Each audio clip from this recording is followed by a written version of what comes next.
Assalamu alaikum or welcome back. Today I am going to talk about an electromyography which we called an EMG. आज हम electromyography को discuss करने लगे हैं कि हम electromyography किस पर्पस के लिए यूज़ करते हैं। दूसरा हम इसको देखेंगे कि हम इसमें कौन सी कंडीशन है, इसका पर्पस क्या है और फिर हम इसकी इंडिकेशन और कॉन्ट्रा इंडिकेशन को भी देखेंगे, यानी ऐसी कौन सी कंडीशन है जिसमें हम इलेक्ट्रोमायोग्राफी को अप्लाई कर सकते हैं और कॉन्ट्रा इंडिकेशन यानी ऐसी कौन सी कंडीशन है जिसमें इलेक्ट्रोमायोग्राफी को हम अप्लाई नहीं करेंगे। So before wasting our time I think we should start our lecture. अब हम ईएमजी किसे कहते हैं? ईएमजी एक ऐसा डायग्नोस्टिक प्रोसीजर है, एक ऐसी टेक्निक है जो हमें हमारे मसल की हेल्थ कंडीशन के बारे में बताता है। अब हमें पता है कि हमारा मसल कॉन्ट्रैक्ट और रिलैक्स किस वक्त करता है, जब हमारे ब्रेन को सिग्नल ट्रांसमिट होता है through nerve cell and that nerve cell called motor neurons, तभी हमारे मसल की कॉन्ट्रैक्शन और रिलैक्सेशन होती है। अब जिस इंस्ट्रूमेंट से हम ईएमजी को परफॉर्म करेंगे उस इंस्ट्रूमेंट को हम कहेंगे इलेक्ट्रोमायोग्राफ। और नीचे पिक्चर में आपको एक थोड़ा सा हिंट है कि ये एक नीडल इलेक्ट्रोड टेक्निक है, इसको हम डायरेक्टली मसल के अंदर इंसर्ट करते हैं। इस पिक्चर को हम नेक्स्ट स्लाइड में डिटेल से डिस्कस करेंगे कि हम किस तरह से ईएमजी को परफॉर्म करते हैं। तो यहाँ पे अब हम टेक्निक के बारे में देखेंगे। हमने नीडल ईएमजी परफॉर्म करनी होती है, यानी इस टेक्निक के अंदर जो स्पेसिफिक इलेक्ट्रोड यूज़ किया जा रहा है वो नीडल इलेक्ट्रोड है, कोई भी सरफेस इलेक्ट्रोड नहीं है। जैसे आप नीचे पिक्चर में देखें तो आपने इसको स्टेप बाय स्टेप अंडरस्टैंड करना है। स्टेप 1 में आप देखें तो आपने जो नीडल इलेक्ट्रोड होगा आपने उसको मसल के अंदर डायरेक्टली इंसर्ट करना है। स्टेप 2 के अंदर आपका कोई भी न्यूरोलॉजिस्ट या आपका जो भी फिजिशियन होगा वो आपको बताएगा कि आपने मसल को किस वक्त कॉन्ट्रैक्ट करना है और किस वक्त उसको रिलैक्स पोजीशन में लेके आना है। और थर्ड पिक्चर के अंदर आपकी जो इलेक्ट्रिकल एक्टिविटी होगी मसल की वो रिकॉर्ड होकर वेव की फॉर्म में स्क्रीन में आकर आपको शो हो जाएगी। अब हम देखेंगे पर्पस ऑफ ईएमजी, यानी ईएमजी का ऐसा क्या पर्पस है। तो ईएमजी के पर्पस में the very first point is muscle wasting. अब मसल वेस्टिंग किस वजह से होती है? Due to decrease in muscle mass. यानी आपको पता है हमारा लाइफस्टाइल कुछ इस तरह से है कि हम अपनी फिजिकल एक्टिविटी के ऊपर बिल्कुल भी फोकस नहीं करते, ठीक है। उसकी वजह से क्या होता है, हमारा जो मसल वेस्टिंग की तरफ चला जाता है और जो हमारा मसल मास है वो डिक्रीज कर जाता है। टू नाउ न्यूरोमस्कुलर कंडीशन, यानी कोई भी आपने न्यूरोमस्कुलर कंडीशन के बारे में जानना है तब आप ईएमजी को परफॉर्म करवा सकते हैं। मसल वीकनेस, मसल वीकनेस आपको किसी भी इंजरी की वजह से भी हो सकती है और लैक ऑफ एक्सरसाइज की वजह से भी।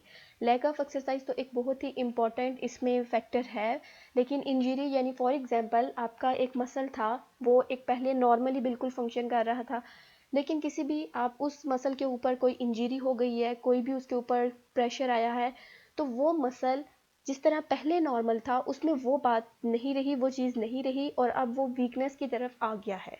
तो उससे क्या होगा कि आपकी जो मूवमेंट है वो वहाँ पर लिमिट कर जाएगी। तो इस सारी कंडीशन को भी देखने के लिए हम ईएमजी को परफॉर्म करते हैं। लॉस ऑफ मोटर कंट्रोल है, जिसमें पैरालाइज के पेशेंट की एग्जांपल ले सकते हैं। कोई भी मसल डिजीज़ है यानी कि जिसमें हम पोलीमायोसाइटिस की एक एग्जांपल ले सकते हैं। और ऐसी बहुत सी और डिजीज़ हैं बॉडी के अंदर जो मसल डिजीज़ है, उनको भी देखने के लिए हम ईएमजी को परफॉर्म करवा सकते हैं। अब हम बात करेंगे इंडिकेशंस की, यानी ऐसी कौन सी कंडीशन है जिसमें हम ईएमजी को परफॉर्म करवा सकते हैं।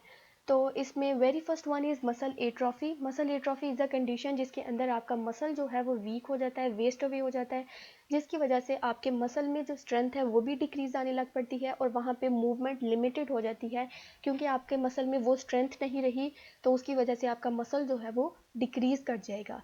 Second is joint contracture. Contracture हम बेसिकली कहते हैं जब भी आपका कोई मसल, कोई आपका टेंडन या कोई आपका लिगामेंट जो है वो शॉर्ट हो जाता है और टाइट हो जाता है और वहाँ पे मूवमेंट स्टैटिक हो जाती है, तो इस कंडीशन को हम कहते हैं जॉइंट कॉन्ट्रैक्चर। जॉइंट कॉन्ट्रैक्चर इस तरह से होगा कि आपका जो जॉइंट है वो बिल्कुल स्टैटिक है, देयर इज़ नो मूवमेंट और there is no lengthening and shortening of muscle fibres. Third है balance mobility disorder. Balance mobility disorders के अंदर ऐसी कंडीशन आती है जिसके अंदर आपके मसल का बिल्कुल बैलेंस इक्वल नहीं रहता, अनइक्वल बैलेंस शो होने लग पड़ता है, जिसमें आपको एक एग्जांपल दी जाती है पार्किंसन डिजीज़ की, क्योंकि पार्किंसन डिजीज़ में भी आपके मसल बहुत स्टिफ हो जाते हैं, रिजिडिटी शो होती है और उसमें loss of balance is one of the symptom. So balance mobility disorder में हम पार्किंसन डिजीज की भी एग्जांपल ले सकते हैं। Fourth one is myasthenia gravis. Myasthenia gravis अब एक ऐसी न्यूरोमस्कुलर कंडीशन है जिसके अंदर आपके जो एसिटाइलिन कोलिन रिसेप्टर है उनमें कोई भी प्रॉब्लम आए तो तब आपको ये कंडीशन होती है। उसकी वजह से आपके जो मसल हैं वो कॉन्ट्रैक्ट नहीं कर पाते और आपको डिफरेंट सिम्टम्स होते हैं, जिसमें eyelid drop is one of the common symptom और आपके जो फेस के मसल्स हैं वो भी वीक हो जाते हैं। And the last is pain, यानी आपको कोई भी मसल में पेन है तो आप उसके लिए भी EMG परफॉर्म करवा सकते हैं। And the last is contraindication, यानी अब ऐसी कौन सी कंडीशन होगी जिसमें आपने बिल्कुल भी पेशेंट को EMG परफॉर्म करने के लिए रिकमेंड नहीं करना। तो कॉन्ट्राइंडिकेशन का आपने खास ख्याल रखना है क्योंकि ये कॉन्ट्राइंडिकेशन बहुत इंपॉर्टेंट है। अगर आप किसी एक पेशेंट पे भी ऐसी कंडीशन है जिसमें आपने अप्लाई नहीं करना और आप अप्लाई कर देते हैं तो ये पेशेंट के लिए बहुत ही हार्मफुल हो सकता है। तो कॉन्ट्राइंडिकेशन में सबसे पहले आ जाता है slight risk of getting infection और ब्लीडिंग। जैसा कि हमने सेकेंड थर्ड स्लाइड में पढ़ा कि ये एक नीडल EMG है, तो इट माइट बी पॉसिबल कि जब हम एक पेशेंट को EMG परफॉर्म करवा रहे हैं तो उसको ब्लीडिंग के चांसेस हों। इतने ज़्यादा ब्लीडिंग के चांसेस नहीं होते, लेकिन जो पेशेंट बहुत ज़्यादा सेंसिटिव हैं उनके लिए ये ब्लीडिंग का चांस हो सकता है।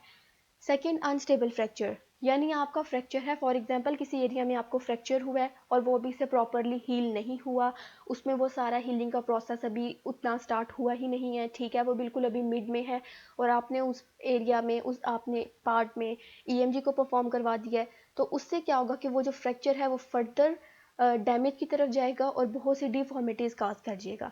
फिर पर्सन विद पेसमेकर, अब पेसमेकर के पेशेंट में आपने बिल्कुल भी EMG परफॉर्म नहीं करवानी क्योंकि पेसमेकर के पेशेंट में जो हार्ट है वो इरेगुलर, उसमें हार्ट बीट इरेगुलर शो होगी और एरिथमिक कंडीशन में चला जाएगा।